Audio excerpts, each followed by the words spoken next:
بعض لوگ کہتے ہیں اگر جانور ذبح کرنے کی بجائے اس کی قیمت کو صدقہ کر دیا جائے تو زیادہ مناسب ہے، اس میں بہت زیادہ فائدہ ہوگا، ہسپتال بنیں گے، یتیم خانے بنیں گے، بچیوں کا جہیز ہوگا، شادیاں ہوگی، کتنا فائدہ ہوگا۔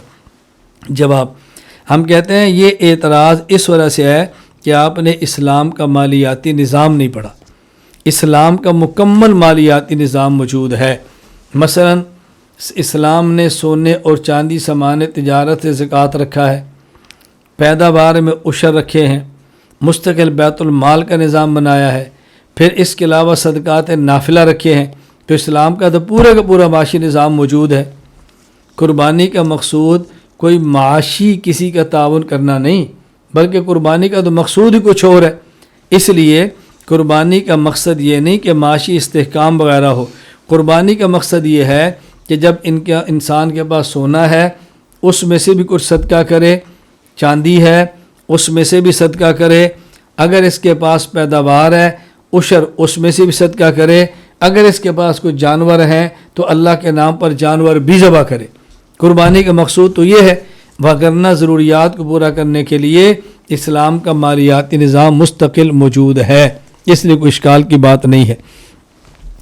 ایک اور شبہ کیا ہے کہ جی قربانی میں محض جانور کو ذبح کرتے ہیں، خون بہہ جاتا ہے اور اس کے اور کچھ فوائد نہیں۔ ہم نے کہا یہ بہت بڑی غلطی ہے۔ اگر آپ غور کریں گے، اگرچہ قربانی سے مقصود محض اللہ کے نام پر خون بہانا ہے، لیکن اس میں معاشی اتنے زیادہ فوائد ہیں کہ جس کی گنتی بھی شاید عام انسان کے بس میں نہ ہو، اتنے معاشی فوائد موجود ہیں۔ قربانی کے اندر جب جانور ذبح کیا، یہ محض جانور ذبح ہوا ہے، خون بہا دیا ہے، اس کا بظاہر شریعت میں عملی کو فائدہ نظر نہیں آ رہا۔ ہم نے کہا عملی فائدہ کیوں نہیں ہے؟ عملی فائدہ یہ ہے، نمبر ایک، انسان اپنے محبوب ترین جانور کو اللہ کے نام پہ قربان کرتا ہے تو محبوب چیزیں اللہ کے نام پہ قربان کرنے کا جذبہ پیدا ہوتا ہے۔ فائدہ کیوں نہیں عملی؟ نمبر دو، اس شریعت کا اہم ترین رکن جہاد فی سبیل اللہ ہے۔ جب انسان جانور کا خون بہانے کا عادی بنتا ہے تو کل کو اللہ کے راستے میں اللہ کے دین کے دشمن کا خون بہانا اس کے لیے مشکل نہیں ہوتا، بلکہ اس کی تربیت ہوتی ہے، آسان ہو جاتا ہے۔ فائدہ کیوں نہیں ہے؟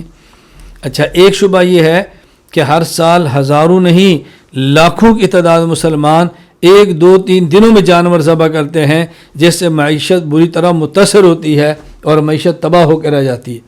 ہم نے کہا اگر قربانی کے دنوں میں ذبح ہونے والے جانور اور اس پہ آنے والے فوائد ان سب کو ذہن میں رکھا جائے تو آپ دیکھیں گے معیشت متاثر نہیں ہوتی بلکہ معیشت بہت بلند ہو جاتی ہے۔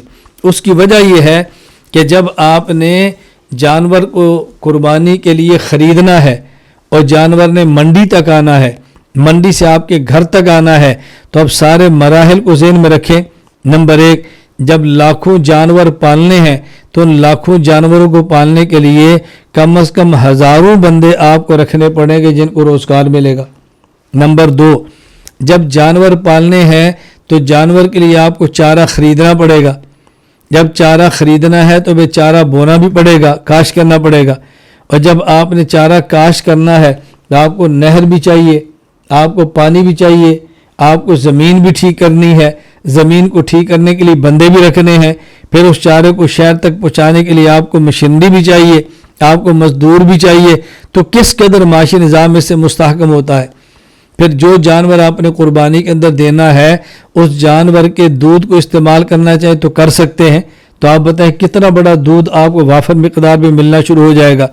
پھر اسی طرح اور بہت سارے فوائد ہیں۔ جب جانور ایک ملک سے دوسرے ملک میں آپ بھیجیں تو زر مبادلہ کتنا ہے، ایک شہر سے دوسرے شہر میں بھیجیں تو کرنسی کا کتنا نظام ہوگا۔ پھر جانوروں کو ذبح کرنے کے لیے قربانی کے دن آپ کو قصاب چاہیے، ان کی مزدوری ہوگی، 7 مزدور چاہیے، ان کی اجرت ہوگی، پھر ذبح کرنے کے لیے آلات چاہیے تو فیکٹریاں چلیں گی، اس کی یعنی اس قدر فوائد ہے کہ جس کا کوئی اندازہ نہیں ہے۔